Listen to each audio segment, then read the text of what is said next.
반갑습니다, 여러분들. 제가 1976년에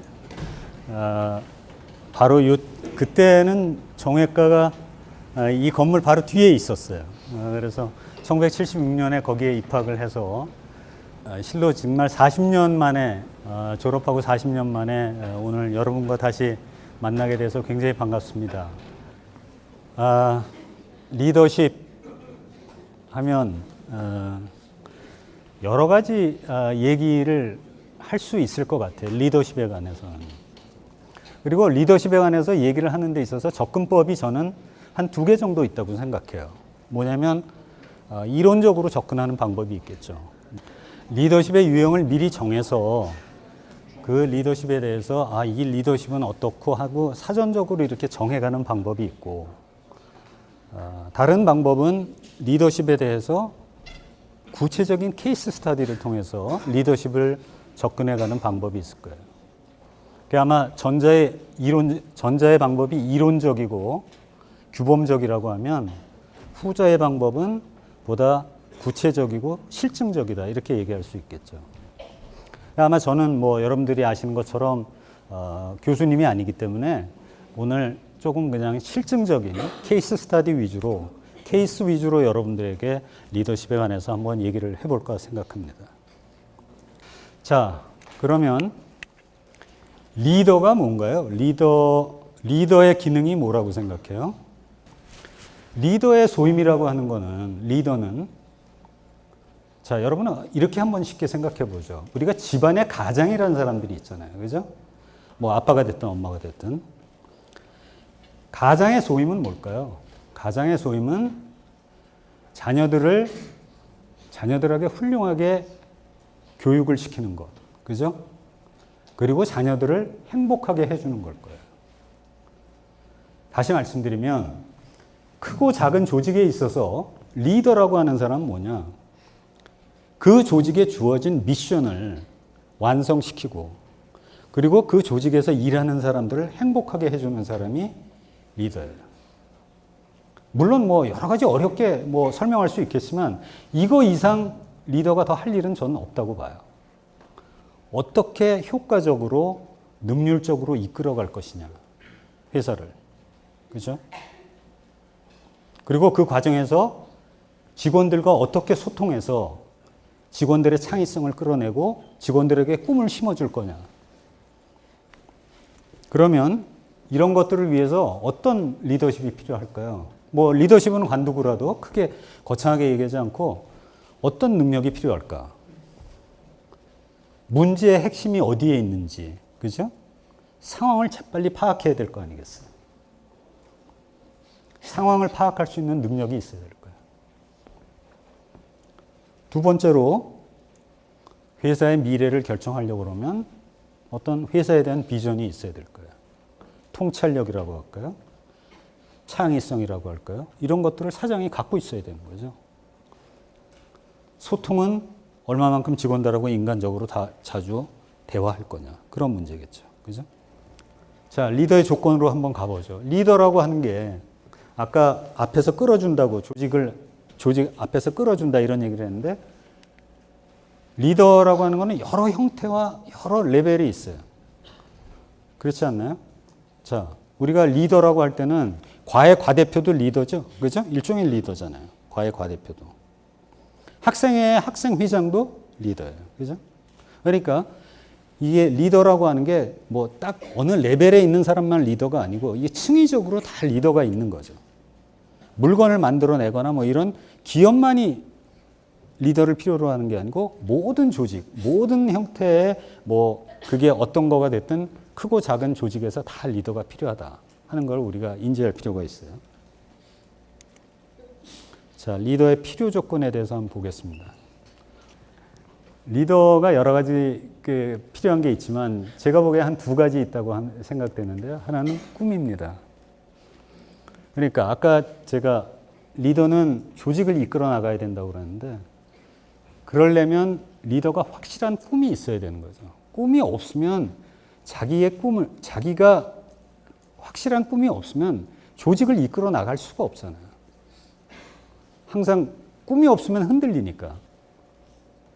리더의 필요 조건 두 번째는 저는 이거는 리더십 강의에서 잘 논의되지 않는 거지만 굉장히 중요하다고 생각이 돼요. 뭐냐면 리더십이 아니고 팔로우십이에요. 거꾸로죠. 그러니까 리더십이라고 하는 건 항상 앞에서 이끌어가는 사람, 이끌어가는 그런 거가 리더십이잖아요. 팔로우십은 아니죠. 반대로 끌려가는 건 아니지만 그러니까 협력하는 사람. 우리는 맨날 리더십에 관해서만 얘기해요. 리더는 어떻게 돼야 된다. 리더는 어떻게 돼야 된다. 그러면 여러분들이 다 리더면 어떻게 일을 할 수 있어요? 야구팀에 전부 다 투수만 있으면 어떻게 일할 수 있어요? 야구팀이 안 되잖아요. 리더가 존재하려면 팔로우들이 있어야 돼요. 그래서 리더가 되려면 팔로우십부터 배우는 게 굉장히 중요하다고 생각돼요. 그게 아마 이제 여러분들이 사회에 나가서 직장 생활을 하게 되면 처음부터 팔로우십을 배우게 되겠죠. 이건 뭐 크게 걱정할 건 아니지만 그래도 항상 중요하게 관심을 갖고 생각해야 되는 거는 팔로우십이라고 하는 걸 마음속에 갖고 있어야 돼요. 우리는 항상 학교에서 아니면 어디에서든 무조건 리더만 되라고 하는데 리더가 되기 위해서는 반드시 팔로우십을 배워야 된다는 거예요. 조직의 일원으로서 한 조직의 일원으로서 리더를 서포트하고 리더하고 같이 일할 수 있는 그런 마음의 자세, 그런 애티튜드를 항상 갖고 있어야 된다는 거죠. 그래서 저는 리더가 되기 위해서 여러분에게 가장 기본적으로 이 두 가지는 갖췄으면 하는 그런 말씀을 드리고 싶습니다. 리더에게 필요한 조건이라고 그럴까요? 제가 네 가지로 한번 정리를 해봤습니다. 리더에게 필요한 조건. 첫 번째는 실력이에요. 가끔 리더십에 관해서 얘기를 할 때 우리가 그런 얘기를 해요. 디지털 시대의 새로운 리더십은 뭘까? 이런 의문들을 갖게 되거든요. 저도 갖고 있고요. 하지만 지금으로서 답은 없어요. 뭐 디지털 시대에 딱 맞는 리더십이 종전의 리더십과 뭐가 달라야 되는지에 대한 뭐 명확한 답은 없어요. 그 답은 리더 스스로 찾아가야 되는 거예요. 그 답을 리더가 찾아가려면 계속해서 공부를 해야 되는 거죠. 두 번째는 비전에 대해서 얘기를 할 텐데요. 꿈이라는 말 들어보셨죠? 비전이라는 말도 들어보셨죠? 목표라는 말도 들어보셨을 텐데 이 세 개의 관계가 어떤 관계에 있다고 보여요? 꿈이라고 하는 거는 굉장히 장기적인 거예요. 어찌 보면 여러분들. 힐러리가 대통령이 되겠다는 꿈 언제 꿨어요? 뭐 대학교 다닐 때 아니면 고등학교 다닐 때 꿨겠죠. 굉장히 먼 거예요. 마치 우리가 태양이나 별을 보고서 길을 가는 것처럼 그런 게 꿈이죠. 반면에 비전이라고 하는 거는 보통 우리가 경영학에서 얘기할 때는 5년이나 한 10년 정도의 스팬을 갖고 얘기를 해요. 그러니까 5년 후에 아니면 10년 후에 내 모습은 어떨까? 우리 회사의 모습은 어떨까? 이게 비전이에요. 목표는 뭐냐면 보통 3년 이내의 것을 목표라고 해요. 왜 목표라고 하냐면 목자가 눈목자잖아요. 그죠? 표자라는 게 뭐예요? 뭐 표지 이런 뜻이잖아요. 그러니까 눈으로 알아볼 수 있는 정도, 가까운 거리에 있는 거예요. 그러면 꿈과 비전과 목표에 대해서는 이 정도 보고요. 세 번째로 필요한 리더의 조건은 저는 원칙이라고 생각합니다. 왜냐하면 여기서부터는 이제 앞에 두 개가 조직의 목표를 달성하는 거라면 여기서부터는 이제 조직 내에 있는 구성원들을 행복하게 하기 위한 그런 리더의 조건이라고 저는 생각하는데요. 왜 원칙이 중요하냐면 생각해 보세요. 원칙이 무너지면 그 조직 내에 있는 조직의 구성원들은 행복할까요? 불행할까요? 생각해 보세요. 여러분들 열심히 일하고 열심히 회사를 위해서 노력했는데 인사를 할 때 보면 다른 사람이 만약에 자기보다 더 높은 사람이 된다? 승진한다? 동의할 수 없어요. 그렇게 되면 조직이 와해되기 시작해요. 원칙이 없으면. 그래서 조직에서 리더는 반드시 원칙을 갖고 일을 해야 돼요. 이거는 리더가 추구하는 가치를 정하기 나름이에요. 뭐 저는 공정성을 정했고 어떤 사람은 뭐 글쎄 뭐 화합을 정할 수도 있고 뭐 뭘 정할 수도 있어요. 그런데 이 원칙은 중요한 거는 이 원칙은 non-negotiable 해야 돼요. 무슨 얘기냐면 이 원칙이 어떤 때는 이 원칙을 적용하고 어떤 때는 원칙 적용 안 하고 이러면 안 되는 거예요. 항상 이 원칙을 적용할 수 있는. 그래서 이 원칙과 관련해서 중요한 거는 결단력이에요. 내가 이 자리가 마지막 자리다 하는 그런 마음을 갖고 이 원칙을 지켜나가려고 하면 반드시 지켜집니다. 소통 능력이요? 굉장히 중요하다고 생각합니다. 왜냐하면 요즘은 사실 여러분들 모두 다 외롭잖아요. 그죠? 네, 여러분들 다 외롭고 요새는 뭐 힐링 뭐 이런 얘기가 굉장히 많이 나오는데 그런 것들이 다 외로움에서 나오는 건데 그런 직원들을 안고서 뭔가 생산적인 거를 만들어내기 위해서는 그런 직원들을 보듬고 이렇게 같이 가줘야 되는 이런 소통 능력이 굉장히 필요해요. 그래서 그 소통 능력은 인간적인 따뜻함이라고 그럴까요? 포용력 같은 게 있어야 되고 두 번째로는 어떤 협상의 여지 같은 걸 항상 두고 일을 할 필요가 있다. 이런 얘기를 하고 싶은데요. 아까 제가 이제 원칙과 결단력에 대해서 얘기를 했는데 뭐 매번 원칙과 결단력만 강조할 수는 없어요. 때로는 상황에 따라서는 얼마든지 약간의 융통성을 발휘할 수 있는 그런 뭐라 그럴까요? 지혜를 발휘해야 된다 하는 말씀을 드리고 싶어요. 이거는 2주에 한 번씩 직원들한테 보낸 편지입니다. 뭐 2주에 한 번씩 이 편지 쓰려면 쉽지 않아요. 저 뒤에서 안 보이시죠? 하나 읽어보면 여름방학을 마치고 오랜만에 여러분의 곁을 찾아갑니다. 저는 제주도의 하계 포럼에 다녀오는 것으로 휴가를 대체했습니다.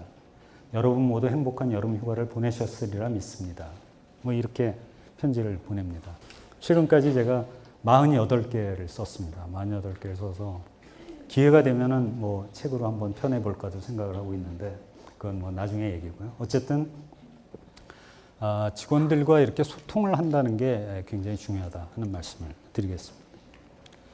자, 그러면 리더가 되시기 위해서 여러분들 지금 연세대학이라고 하는 매우 훌륭한 학교에 다니는데 리더의 대학 생활은 그러면 어떻게 해야 될까 하는 거에 대해서 간단하게 좀 뭐 여러분들 이미 대학 생활을 잘 하고 있어서 제가 이 얘기를 해봤자 잔소리고 부연되는 얘기일 수 있지만 그래도 높아심에서 제가 여러분보다 한 40년 전에 이 학교를 다닌 선배로서 얘기를 드리는 겁니다.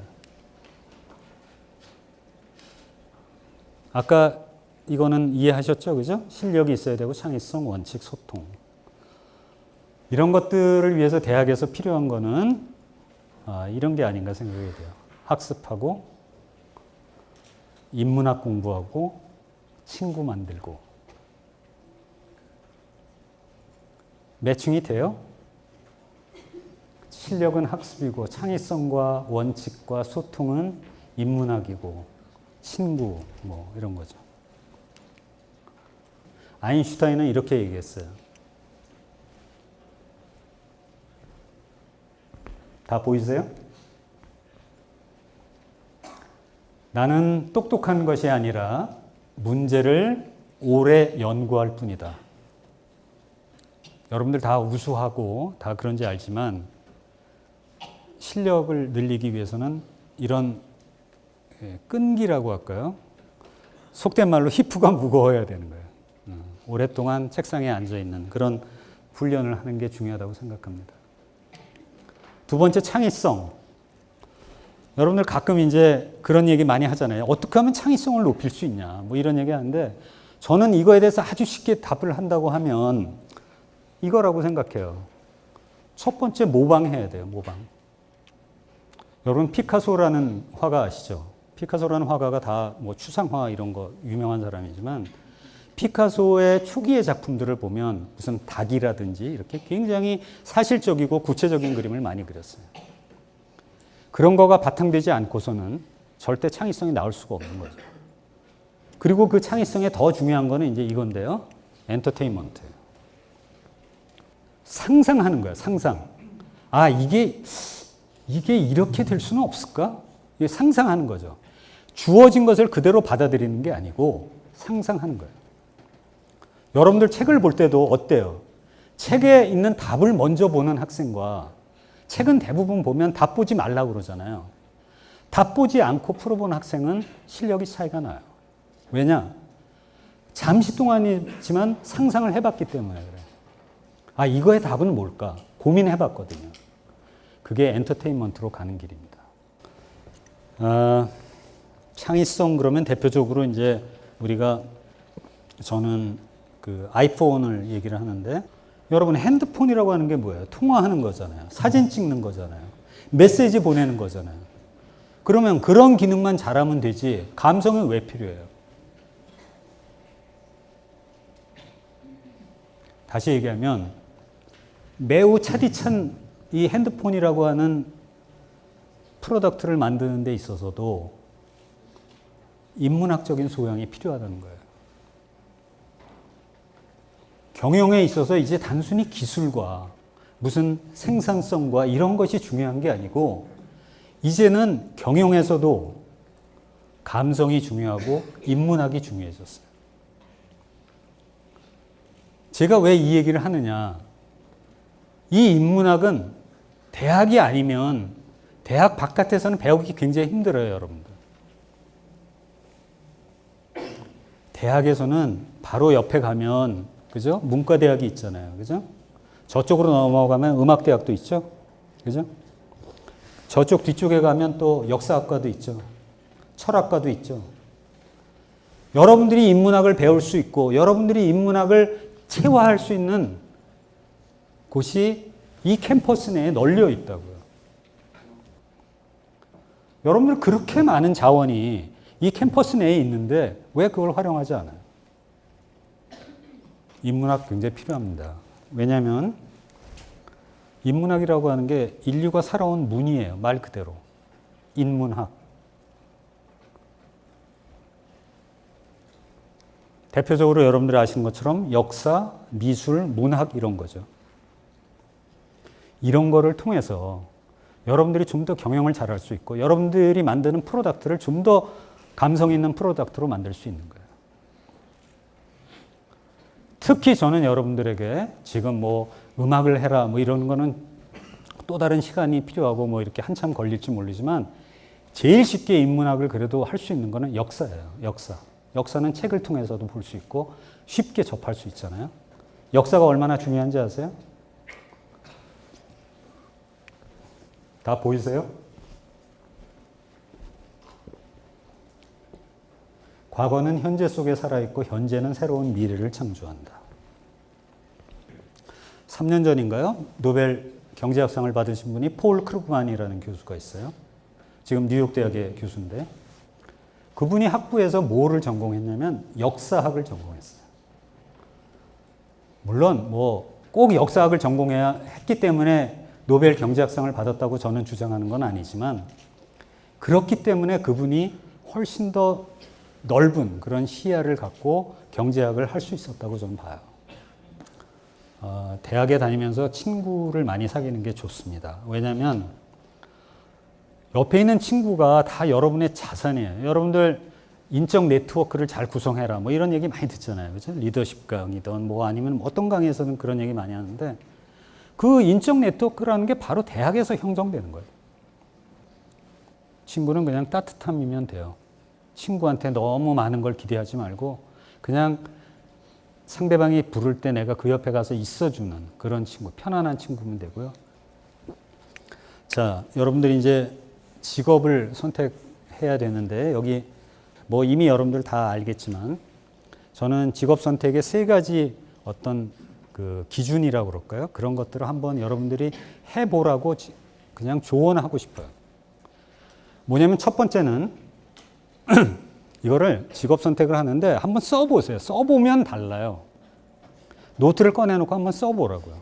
두 번째로는 자기 재능이 있는지, 자기 적성에 맞는지 하는 걸 한번 테스트해 보세요. 그 중에서. 그죠? 자기가 하고 싶은 게 있는데 자기 재능에 안 맞을 수도 있거든요. 하고는 싶지만 재능에 안 맞는. 그러면 여러분들이 지금 순간적으로 무슨 생각이 드냐면 그거 어떻게 알아요? 재능이 있는지. 아는 방법 딱 한 가지 있어요. 아주 쉬운 방법인데 그 일을 하면 여러분들이 너무 기분이 좋아지는 거. 그거는 재능이 있고 적성이 있는 거예요. 마지막으로 제가 중요하다고 생각하는 거는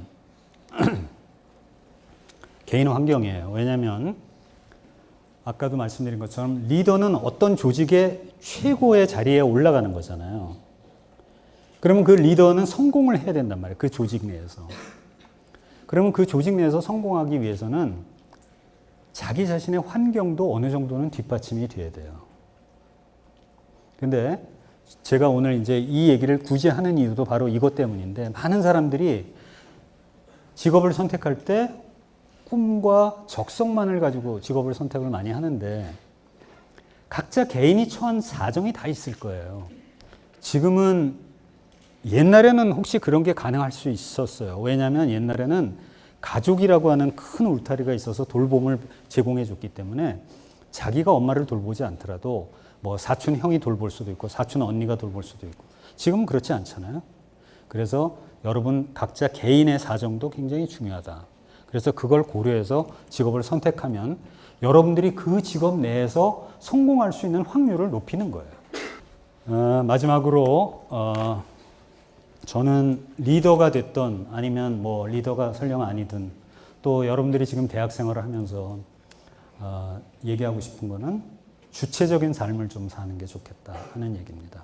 어쨌든 리더라고 하는 거는 주어진 조직에 자기한테 주어진 조직의 목표를 달성하고 그리고 그 조직의 구성원들을 행복하게 하는 게 리더한테 주어진 소임이다. 그걸 다 하지 못하면 그건 리더로서의 자격이 없는 거다. 이렇게 말씀을 드리겠고 그 리더로서 그런 소임을 다 하려면 아까 말씀드린 것처럼 실력을 갖추고 창의성을 가져야 되고 그 다음에 직원들과 소통하고 원칙을 갖고 관리를 해나가야 된다. 그래서 그런 것들을 위해서 여러분들이 대학 생활을 함에 있어서 인문학이라든지 이런 거에 대한 공부를 게을리하지 않는 게 좋겠다 하는 말씀을 드리면서 오늘 강의를 여기서 모두 마치도록 하겠습니다. 대단히 고맙습니다.